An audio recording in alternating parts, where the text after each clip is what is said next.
WCBI News at 10 starts now.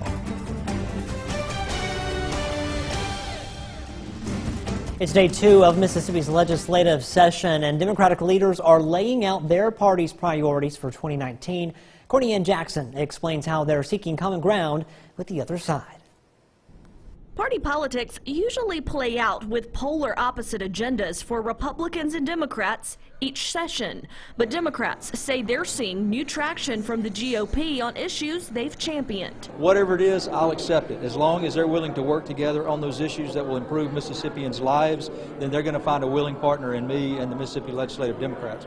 They will have 6 priorities this year: public education, health care, infrastructure, economic justice, criminal justice reforms, and election reforms. In the way of health care, they'll again file bills related to Medicaid expansion. For some reason, in 2019, we hear that the governor is considering expanding Medicaid or some proposal that would include expanding Medicaid.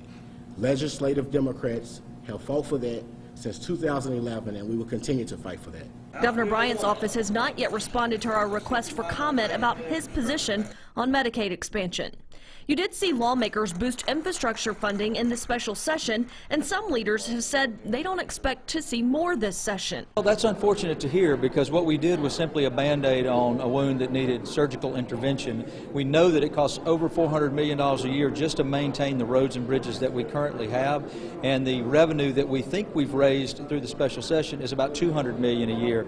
So that's insufficient on its face. While there are early bipartisan issues, the caucus says much will depend on the details. For example, they don't just want a teacher pay raise, but want the salary raised to the southeastern average.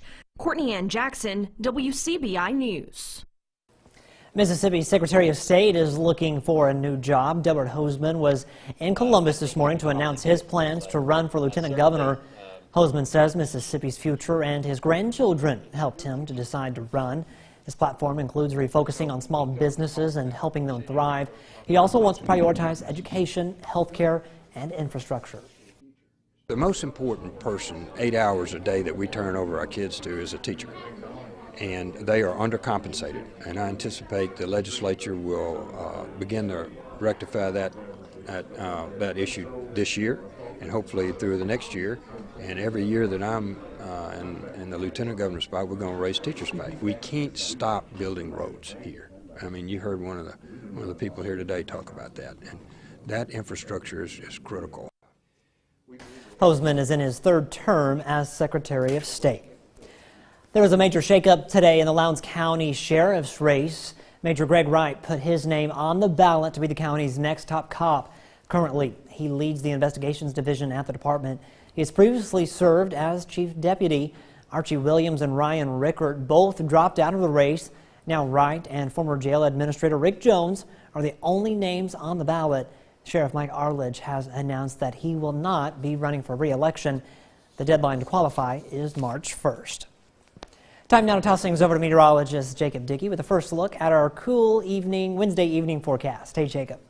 Hey Scott, you got that blue tie on to celebrate this winter air that is in place there. It's in the 30s right now, much cooler than we were this time last night. We were in those 50s and 60s across the area. North wind bringing in some Arctic air, also some dry air. That's keeping us a mostly clear sky through the rest of the night here. All this orange is that dry air that has swept on in and will keep it a bit crisp out there tonight with those dew points being a bit high.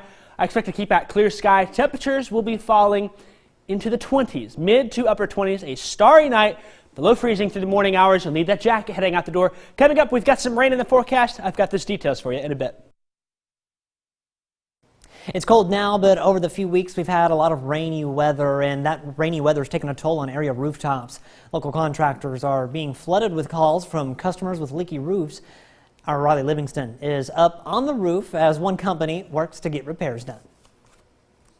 Pressure's on. After a few wet weeks, the recent sunshine is bringing some much needed relief. And for local roofing businesses, it means they can get back to work. I probably have 30 or 40 people waiting on me to show up for the first time to look at their roof. And our job list is in several weeks out. So, things have been backing up on us pretty good, but we're thankful for every dry day that we can get things done. With the added rain, some homeowners have noticed a few leaks appearing in their roof. But fixing these leaks has been a challenge. The pitch of a roof, if it's a steeper pitch, then it makes it slicker, of course, on the roof, so that makes it a danger hazard, and then we do have to wait for it to dry up. If the pitch of the roof isn't as steep, then the challenges aren't as great. It's not conducive to our materials adhering the way that they're supposed to properly. But the rain isn't all bad. It sometimes can assist roofers in their repair efforts. Sometimes it makes it easier to find the leak that they have when the rain is actually coming down, because we can go inside the house, in the attic, find where the water's actually coming in. And it kind of makes it easier sometimes, if it's not raining too bad. Now that the sun is shining, it's time to catch up on all the jobs that have built up. I had to spend Sunday and Monday with the crew to get caught up on some jobs. And since then, they are in a position where they can handle things without me, and I've been out running trying to get caught up on service. And I've got over 3 pages of stuff to do. So it's been accumulating a big time. Reporting in the Golden Triangle, Riley Livingston, WCBI News. They should have threw Riley up there. That would have been fun, right? All right, well, Jack Redwood tells us his company received 15 repair calls within 48 hours last week, and he's thankful his customers are patient and understanding. Well, it's the start of the new year, and that also means it's the start of a new semester for students at Mississippi State. But after a long break, how will it be for students trying to get back into the swing of things? Our Quentin Smith headed back to campus to find out. Quentin, is this going to be an adjustment for some of these students? Yes, Scott, it most definitely is. The students I spoke with say they were enjoying being back home around family members and friends over these past few weeks. It was a relaxing time for them. But now that break is over, and some students find themselves having to get back into their old routine as school starts. However, finding that routine isn't always the easiest. School is back in session at Mississippi State University. It's something that some students were eager for. Honestly, I was kind of ready to come back because after being on break for so long, I was getting kind of bored. However, some students feel the complete opposite. Trying to get back into the swing of things is actually presenting a few challenges for some students. When I come back, it's just like your brain moving at 100% again. It's hard adjusting to that change of pace. It's kind of tough, I got all 8 a.m.s this semester, so just waking up after spending 3 weeks, staying in bed until 12 a.m. to waking up at 6 o'clock again to get to class. It's a little difficult, but I'm adjusting as the weeks pass on. But as the weeks pass on and the school year progresses, students will be forced to develop a routine to help them knock off the holiday rust. It hasn't been super hard to get back into getting up and going to class, but it definitely is hard to get back into studying instead of doing what you want in your free time. For some students, their routine will cause them to take a break from looking at their phone and TV screens and start hitting the books. Honestly, just focus on one thing at a time. I have not a planner, but like an app, a to-do list app. And I just focus on one thing, getting that done, and I focus on more harder tasks after that. Then I get back into the swing of things. Instead of watching Netflix or something before I go to bed, just turn off the TV and set aside some time specifically for studying. Going to bed early for sure, and then just planning my day and making sure I keeping a planner, going to class, and then just eating healthy so I can get to bed on time. Now, research shows that having a set bedtime and actually sticking to it and having an organized planner of all the things you need to do are 2 critical components for helping students get back into the swing of things as the new semester begins. Scott? I don't know about you, Quentin, but I'm past my set bedtime. All right, thanks, Quentin. Well, a teacher at West Lowndes Elementary is using her classroom to shape the future. Tamara Buchanan teaches 5th grade right now. She's teaching them geometry, and in Buchanan's class, there's no chalkboard needed. Students walk around and identify the different shapes and their properties. Our Educator of the Week says that's one way she gets her lessons to stick. The other way involves showing them a little love. They know you care, and they know that you love them. They will learn. Bottom line, they will learn. And I love them, and they know if it's genuine. And it is. Even though sometimes I have to bite them. But they know I bite them out of love, and they'll come right back to me. I'm sorry, Ms. Buchanan. If you'd like to nominate a teacher, visit WCBI.com. Well, if you're in Mrs. Buchanan's class or any other classes, grab the jackets out the door, kids. Tomorrow, cold temperatures in the 20s. We've got rain around the corner. I've got those details coming up after the break. WCBI's Educator of the Week is brought to you by Food Giant, where your neighbors are the owners. Or WCBI First Alert AccuWeather Forecast with meteorologist Jacob Dickey. Take a look at our SkyCam network tonight. Folks are driving out and about with no problems on the roadways. It is dry and cold. I bet a lot of those folks have heaters on. And as you're heading out the door, really, if you go out tonight or even tomorrow morning, you'll be cranking that heater on full blast as Arctic air is on its way in. 38 right now in Columbus, 36 in Amory, 38 in Tupelo. North winds will continue to keep things a bit crisp. We're already 15 to 20 degrees cooler than we were this time last night. That means we were seeing some 40s and 50s. Wasn't too long ago that we were in the 70s. Mother Nature taking us on a ride for sure. Dew points, look at this. Dew points are in the mid to upper 20s out there. That's going to set our lows up tonight. Dew point at 26 in Columbus, 26 in West Point. Dry air lets that air cool off rather efficiently. We'll be heading for the mid-20s overnight tonight. 26 in Columbus, 24 in Amory, 27 in Tupelo. Look for north winds between 5 and 10 miles an hour. Wouldn't be surprised if we see a few wind chill values at times in the upper teens in far north Mississippi. We'll warm up tomorrow, but not a whole lot. We'll be into the 40s by lunchtime with the north wind 3 to 7 miles an hour. I think we're ending up with lots of sunshine, maybe a few clouds here and there into those upper 40s. I got 48 in Columbus, 48 in West Point, 47 in Starkville, mid to upper 40s in West Alabama. Solent, 45, Vernon at 46, 48 in Reform and Aliceville, and then up in Tupelo, more low to mid 40s here.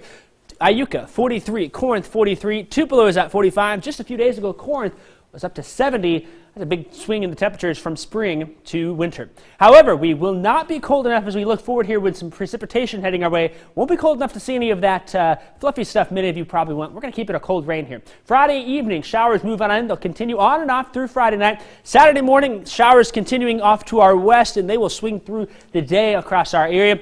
I don't think we're going to see as much rain with this system as we have other systems. Look like maybe a quarter inch upwards to a half inch. Some spots will see just a little bit more, I think, the further north we go with some of those earlier showers pushing on through.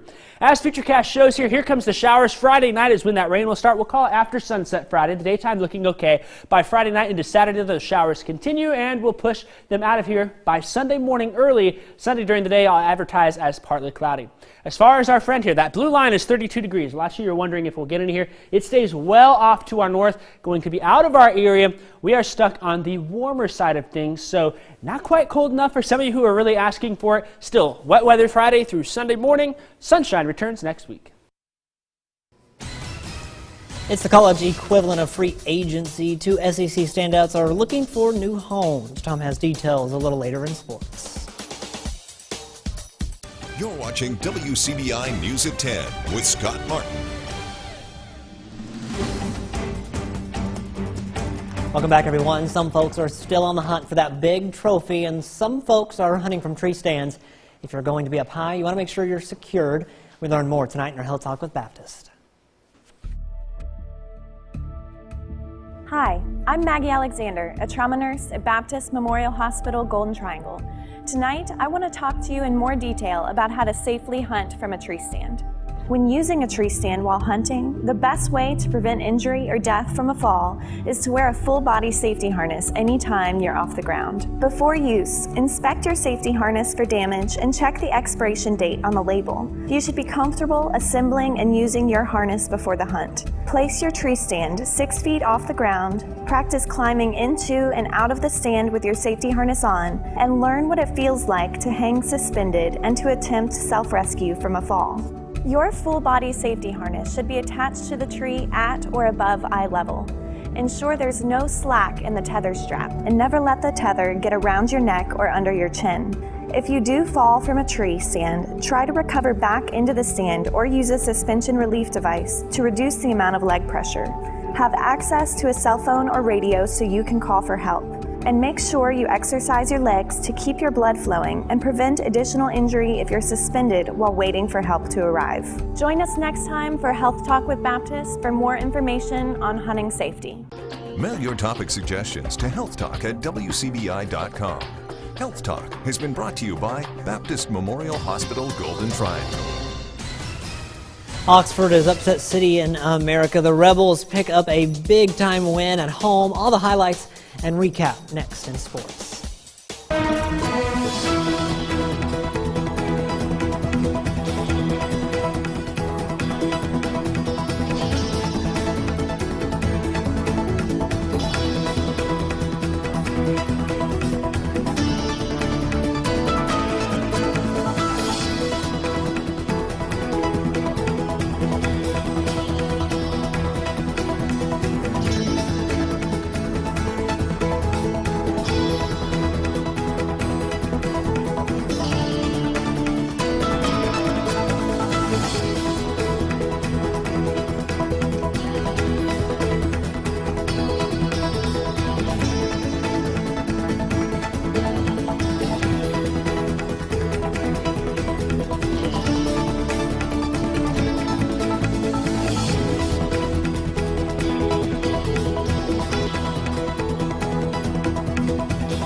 Here's WCBI Sports with Tom Ebel. The Ole Miss Rebels were picked to finish dead last in the SEC in men's hoops. New head coach for a team that struggled a year ago had all the ingredients to make that possible. Those who chose the Rebels at the bottom may be wanting a redo on that ballot after tonight.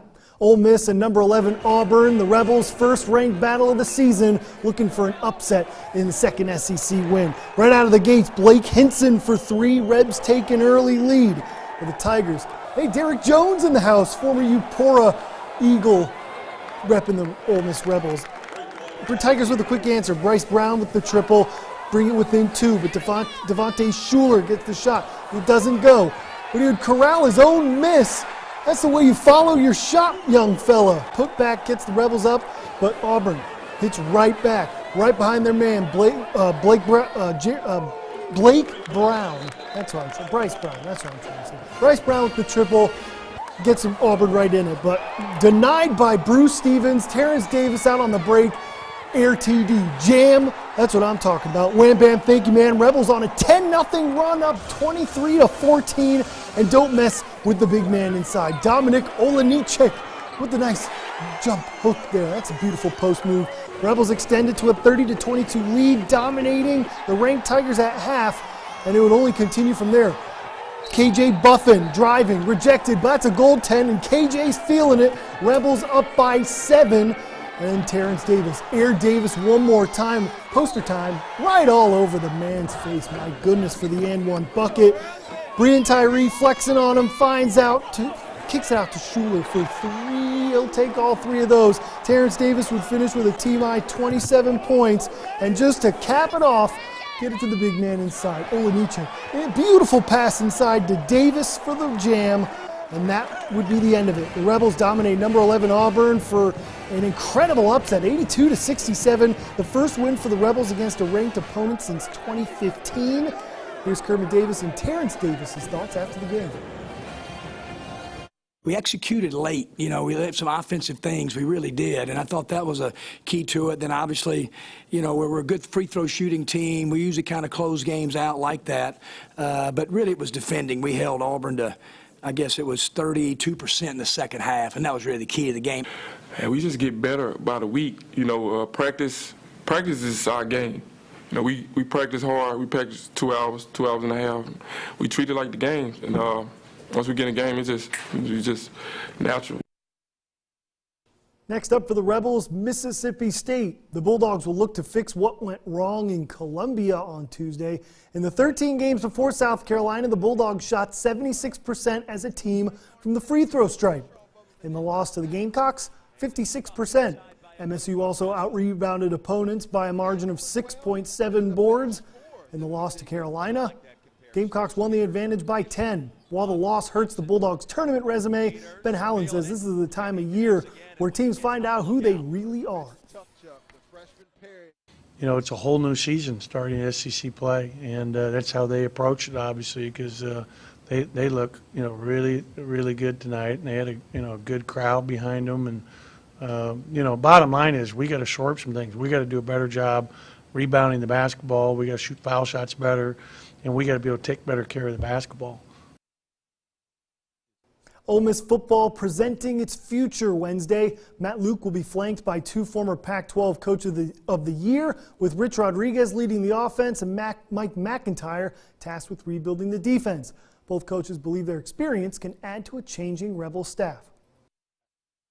I've always been working with the secondary in practice too. I've always done drills in practice, been involved in practice, sat in a lot of most of all the secondary meetings and that type of thing. So I've kept my hand in there hard. The certain traits of being competitive, love football,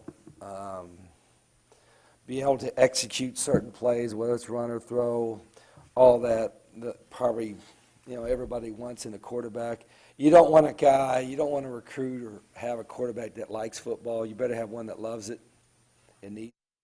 We'll have Alaska Your forecast next. Well, Scott, I got no snow in the forecast. Would you like to have some, though? Maybe just a little, but a lot of people online are asking, too. Will we get any? I tell you what. It's Mississippi. We don't get snow here. I know, right? For us, maybe back at home we do. But, hey, there's still a lot of winter left, so we got plenty of time. Some people are really antsy out there. We're staying just a bit warm, upper 40s and low 50s this weekend, staying warm. All right, sounds good. Thanks, Jacob. Thanks for watching, everyone. Have a great night, and we'll see you tomorrow.